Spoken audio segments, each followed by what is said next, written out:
Hello দোস্ত, আমরা চলে এসেছি গাংপুর থেকে অনেকক্ষণ আগে বাড়িতে।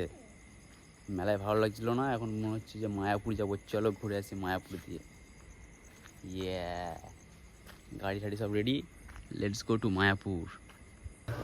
তো হ্যালো গাইস, আমাদের কাল রাতে প্ল্যান হলো, আমাদের ঘুরতে যাওয়ার প্ল্যান হয়েছিল কালকে রাতেই গাংপুর। আমরা গাংপুর গেছিলাম, মেলা হচ্ছিল, মেলাতে গেলাম। দিয়ে হুট করে আমাদের প্ল্যান হলো, দাঁড়াও বলছি।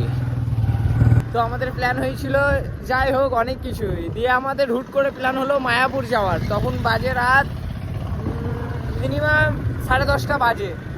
দিয়ে আমাদের প্ল্যান হলো মায়াপুর যাওয়ার, তারপর বাইকে করে। তখন আমরা গাংপুরে আবার কি প্ল্যান বন্ধুদের সাথে দ্বিতীয় প্ল্যান হলো, এইটা সাকসেস হচ্ছে।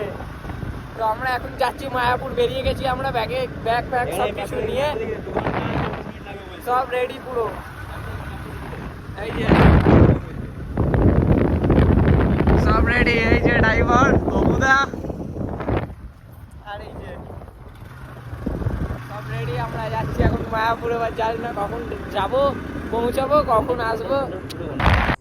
হ্যালো দোস্ত, আমরা পৌঁছে গেছি নবদ্বীপ সিটি। এখন বাজে 3টে। তো হ্যালো বন্ধুরা, ঘুম ঘুম পাচ্ছে এখন। একটু জোস কোথায় জোস তো দাও, একটু মশলা দাও কথার মধ্যে। কি করে হবে? আরে হ্যালো গাইস, তো দূরে থাকো ব্লকে, ব্যাস দূরে থাকো ব্লগে। আমরা চলে এসেছি নবদ্বীপ সিটি ঘাটে। আমরা নবদ্বীপ ঘাটে চলে এসেছি, টিকিট কাটবো গাড়ি নিয়ে ওপার। এই দেখো, লেটস গো গঙ্গার ঘাটে। আজাও ব্রাদার, মায়াপুর উপলক্ষে আমি বেরোবো। সরো মাউন্টেন ডিউ।